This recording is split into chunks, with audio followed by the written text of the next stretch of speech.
لا بقول لك ايه كابتن اسلام، مش انت مدرب حراس؟ خلي بقى لعيبتك تصد الانفرادات دي، هتبقى انفرادات مش تصوير.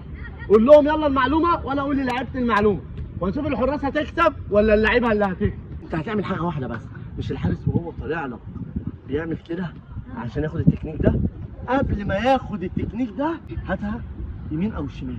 يعني انت هتخش وهو جاي لك، هو هيطلع وهو طالع كده تعمله بطن رجلك، ماشي؟ طب لو قفل الزاويه؟ مش هيقفلها. لا هيقفلها امتى؟ لما يقفل الزاويه هيقفلها لما يعمل كده. انت قبل ما هيعمل كده ويقفل لك الزاويه تلعبها. انت برضه هتلعبها ببطن رجلك، ما تروحش انت والكوره كده بصدرك كده، انت هتروح كده بس خلاص هتيجي تصوب تميل جسعك كده، يبقى صدرك كده عشان تعرف تلعبها ببطن رجلك صح.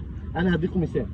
يلا خلاص يا كابتن اسلام، اديت الاوكي للحراس.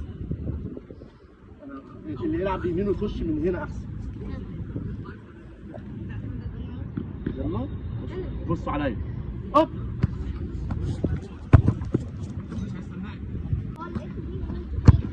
بص قبل ما ياخد التكنيك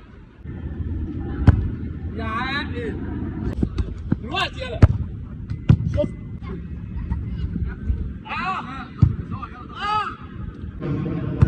هاي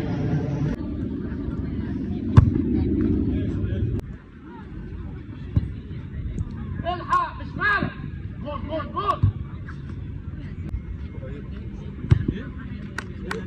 هاتوا بقى في القريبه. يلا يا سلام على القريبه.